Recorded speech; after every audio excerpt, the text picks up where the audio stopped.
Hey guys, good morning. আমি মুক্তা চলে এসেছি সকাল সকাল নতুন একটা ভিডিও নিয়ে। তো এখন বাজছে সকাল 5:22।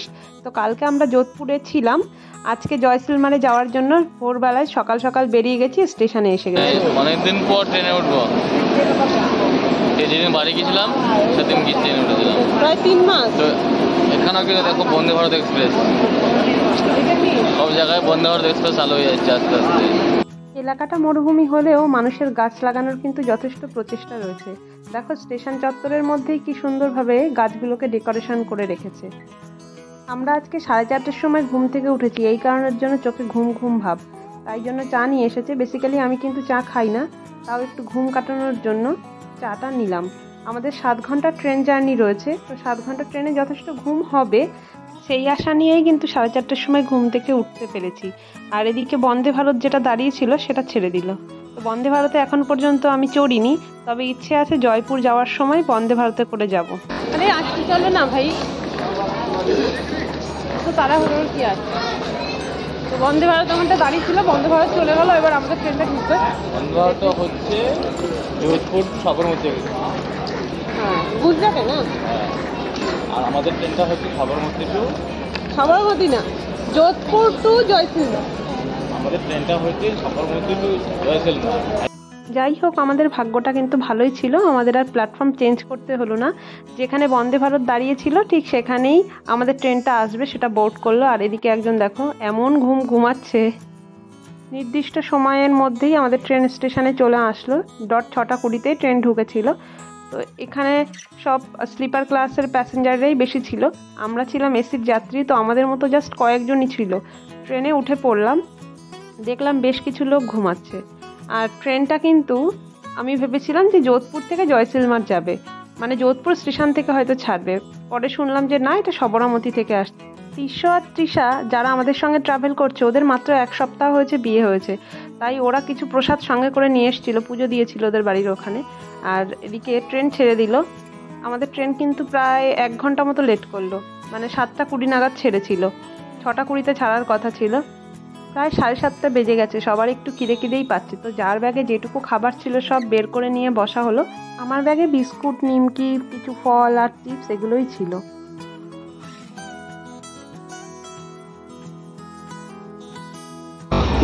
আমাদের ওইদিকে একরকম প্রকৃতি বা নেচার, এখানে একরকম। সেই লাইফে ফার্স্ট টাইম দেখো, একবার সিচুয়েশনটা দেখো কত সুন্দর দেখাচ্ছে।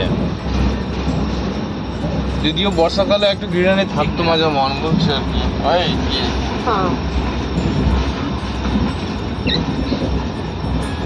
তো এখানে জমির দাম অনেক কম, তুমি এখানে একটা জমি কিনে বাড়ি করে নাও মাঝখানে। হ্যাঁ, ট্রেনটা ভালোই চলছিল। আমাদের 7 ঘন্টার জার্নি, তো আমরা প্রায় 3 ঘন্টা ক্রস করে এসেছি। 3 ঘন্টার মধ্যে প্রায় 2 ঘন্টা ঘুমিয়ে নিলাম। আর একটা স্টেশনে এসে ট্রেন বেশ কিছুক্ষণের জন্য দাঁড়িয়েছিল, তো পরে জানা গেল যে এখান থেকে ইঞ্জিন চেঞ্জ করে পরে আবার যাওয়া হবে। আর এখানে দেখো প্রচুর পরিমাণে কিন্তু বিএসএফ ক্যাম্প, দেখো তাদের গাড়িও দাঁড়িয়ে রয়েছে।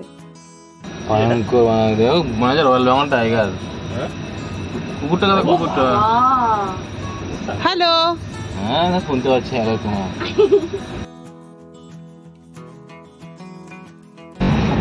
কি দেখবো? এখন আমি নামবো, এখন একটু পরে আমি ফর্টিজার যেতে যাবো। সব রেডি হচ্ছে না আমার জন্য। হ্যাঁ, আমাদের ওদিকটা ট্রেনে কি হয়, লোকজন একদম পুরো ভর্তি থাকে। এই ট্রেনে মনে হচ্ছে কয়েকজন আমরা যাচ্ছি। সেটা এখন সিজন নয়, তার জন্য লোক কম। হ্যাঁ, মানে সব ফাঁকা, সব ফাঁকা, কোনো লোক সেরকম ভাবে নয়। ভোর 4:30টার সময় উঠেছি, তখন তো আর সাজুগুজু করা হয়নি, জাস্ট কোনো মতে রেডি হয়ে বেরিয়ে গেছি। আর ট্রেনের মধ্যে যেহেতু কিছুক্ষণ ঘুমাচ্ছিলাম, চুলগুলো একটু এলোমেলোও হয়ে গেছিলো, তো সেই কারণের জন্য সমস্ত কিছু রেডি করে নিয়ে আমাদের স্টেশনও প্রায় চলে আসলো। আমরা এবার বেরিয়ে গেলাম। আর এদিকে একজন কিছু আমরা ফেলে টেলে যাচ্ছি কিনা সেটা একবার চেক করে নিল।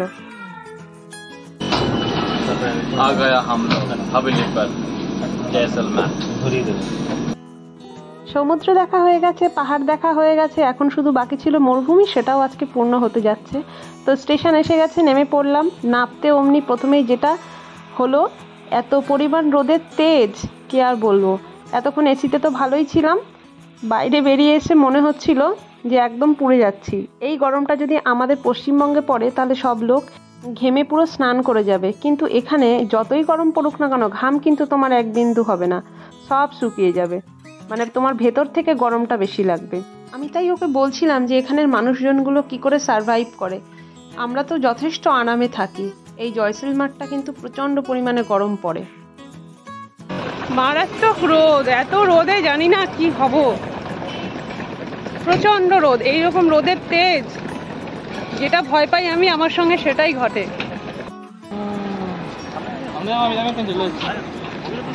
এই আমি সামনে বসি না, আমি একটু ছবি নেব।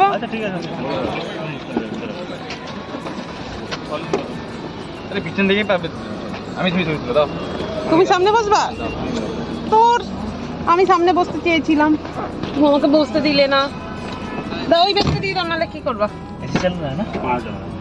গাড়িতে উঠে অমনি আগে গাড়ির ড্রাইভারকে বলা হলো, দাদা আপনি আগে এসিটা অন করুন, আমরা সবাই এক একজন পুড়ে ছাই হয়ে যাচ্ছি। তো সেই মতন অন করা হলো এসি। আর আমি সামনে বসতে চেয়েছিলাম, আমার লোকটা বলছে না না তোমাকে সামনে বসতে হবে না, তুমি পেছনেই বসো, যা ভিডিও করার আমিই করে দেবো। তো সেই মতন করে করলো। আর যেহেতু 12:30 1টা বেজে গেছে, আমাদের ট্রেনটা না 12:20 আসার কথা ছিল, তো অলমোস্ট 1 ঘন্টা লেট করেছে। প্রায় 1:20 মতন আমরা এসে পৌঁছেছি। খিদেও স্বভাবত পেয়ে গেছিলো, তো ওনাকে বললাম যে একটা ভালো রেস্টুরেন্টের সামনে দাঁড় করাও, তো সেই মতো দাঁড় করালো। এবার আমরা খাবার খাবো। তো আমরা বললাম স্টেশন থেকে নেমেই আমাদের যে ট্রেনের যে গাড়ির লোক সে আমাদের একটা হোটেলে পৌঁছে দিল। এখান থেকে লাঞ্চ টাঞ্চ করবো, তারপর এখান থেকে এবং সোজা ট্রেনতে মানে গন্তব্যস্থলে। এখানে দেখছি আমি 30 টাকা 20 টাকায় মানে আইটেমস পাওয়া যাচ্ছে, এটা বিশাল বড় ব্যাপার। আর জেনারেলি পাওয়া যায় না রেস্টুরেন্টে। আইসক্রিম দিয়ে কফি দেখিনি 50 থেকে 80 টাকা করে বিল বানিয়ে দেয়, কিন্তু এখানে 20 টাকায় তোমাকে কফি দিয়ে দিচ্ছে, চা দিয়ে দিচ্ছে, এটা ভালো।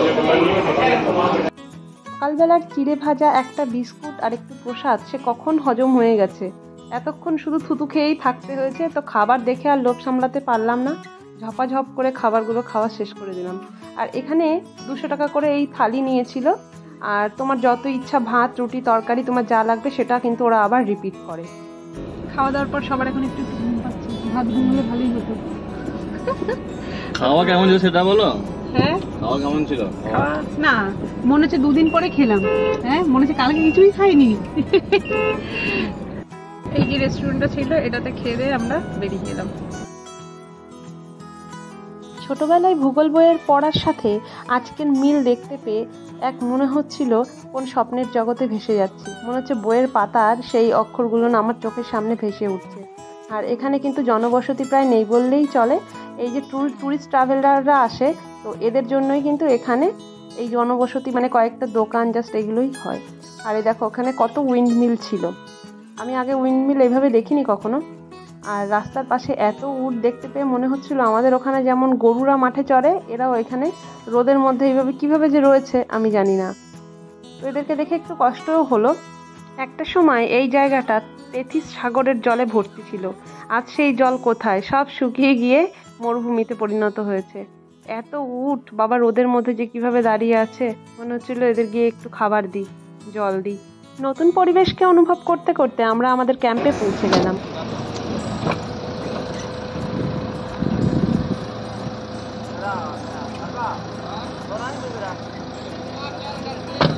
क्या नजारा,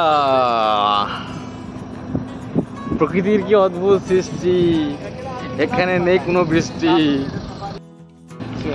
আরে বাপরে, মরুভূমি, জীবনের প্রথম মরুভূমি দেখলাম।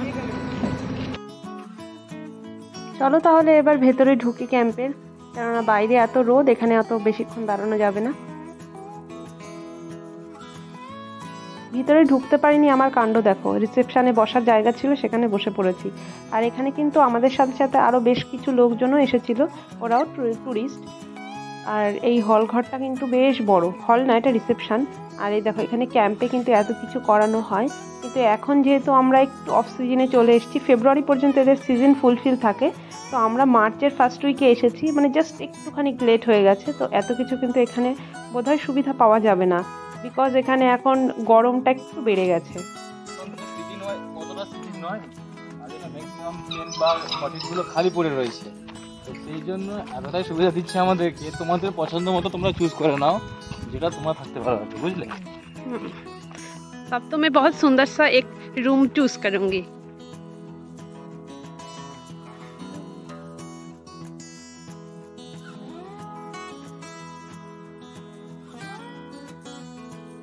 এগুলো তো ফিক্সড রেট, বুঝছো, এগুলো তো ওঠে না এখন, দেখো তো বাড়ি ঘর বানিয়ে দিয়েছে, এগুলো থাকবে তো না, সব কিছু থাকবে এখানে, এখান থেকে কোনো কিছু উঠবে না। দেখতে গাছপালাগুলো এখন লাগিয়ে দিয়েছে, প্রতিদিন এখানে পুজো হচ্ছে করা। নালে তোমার বালিতে কি হবে। এখানে আমাদের যত রকম রুম ছিল সব রকম রুম আমাদের একটা একটা করে ডেমো হিসাবে দেখানো হলো। তো এটা ছিল টেন্টের রুম, ওপরে দেখো টেন্ট লাগানো, আর এই কারণের জন্য প্রচণ্ড গরম ছিল। তো আমরা ডিসাইড করলাম যে না এই রুমে থাকা যাবে না, তাহলে বাঁচবো না, প্রচণ্ড গরম লাগবে। আর এখানের এই যে টয়লেটটা মানে বাথরুম ওয়াশরুম যেটা, সেটা এত বড় ছিল, ভীষণ ভালো লাগছিল এটা দেখে। তো আচ্ছা वाला দিখাও না। এবার আমাদের যে রুমটায় নিয়ে আসলো, এটা বাইরে থেকে দেখেই এত মনে ধরেছিল, মনে হচ্ছিল এখানেই থাকবো, আর অন্য জায়গায় দেখার দরকার নেই। তো সেই মতনই হলো, রুমটা বেশ বড় ছিল আর সঙ্গে সমস্ত কিছু ফ্যাসিলিটি অ্যাভেলেবেল ছিল, আর রুমটা বেশি গরমও ছিল না। তো এটাই আমরা ফিক্সড করে নিলাম। তো এরকম সেমই একটা তৃষ্য আর তৃষা ওরা পাশের রুমে ছিল, আমরা 110 নম্বর রুমে ছিলাম, ওরা 109 নম্বর রুমে ছিল। তো এটাই আমরা ফাইনাল করে দিলাম।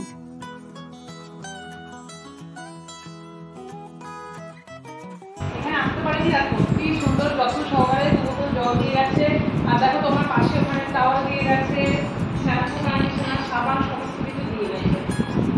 আর আমি এটাকে ভেবেছি টিভি, টিভি না, এখানে একটা বোর্ড সমস্ত কাগজপত্র, মানে রুমটা খুবই নিট এন্ড ক্লিন, মানে খুব সুন্দর। রুমের ভিতরে ঢুকলে মনেই হচ্ছে যে আমি মরুভূমিতে আছি, একদম ফার্স্ট ক্লাস।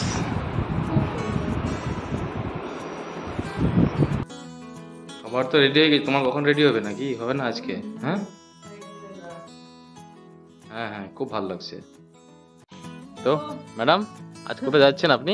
আমি এখন যাচ্ছি সাফারিতে, সেটা ওই রিজার্ভের জিপ সাফারি হবে আর ক্যামেল রাইডিং।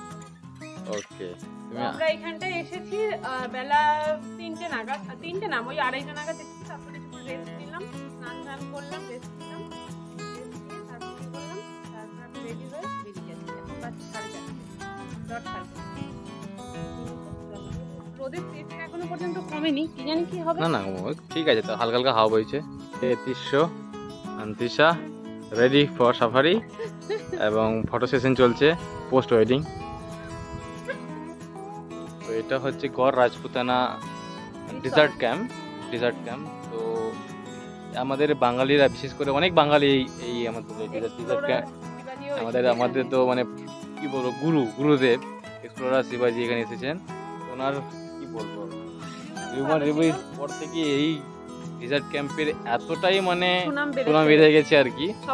আর এখানে ঘরগুলো একদম অতি সুন্দর, মানে কি বলবো, একদম ক্লিন, পরিষ্কার পরিচ্ছন্ন। আর ওনারা ঢুকেই প্রথমে বললো যে স্যার আপনারা মনে মনে ভেবে নেবেন আপনাদের নিজের বাড়িতেই চলে এসেছেন, কোনো ভয় কিছু করার নেই, জাস্ট আনন্দ করুন। তো সত্যি ক্যাম্পটা অসাধারণ হতো। আর অনেকগুলো রুম হয়েছে, আর যেহেতু এটা মার্চ মাস, তাই মার্চ মাস হয় অতটা মানে টুরিস্ট এখনো আসেনি এখানে। তারপরে কি যেটা সকালবেলা আমি বললাম, সকালবেলা না ওই আগের ভিডিওতে বললাম যে চয়েস করতে দিয়েছে, মানে আপনারা টেন্টও থাকতে পারেন, কটেজও থাকতে পারেন। তবে আমি বলবো এই মার্চ মাসে টেন্ট নেওয়ার থেকে কটেজ নেওয়াটাই বেটার, কারণ টেন্টে হালকা একটু গরম লাগছে, তাই কটেজটা আমরা বেশি প্রেফার করলাম। তো তৃষ্য আমাদের সেই বন্ধু তৃষ্য, ও বললো যে না কটেজটাই নেওয়া যাক, টেন্টে বেশি গরম লাগছে। তো তাই, তাছাড়াও টেন্টের মধ্যে এসিও রয়েছে, কুলারও রয়েছে, সবই রয়েছে, but still cottage is more better than tent এই মার্চ মাসে আর কি। চলো আমাদের জার্নি শুরু হলো।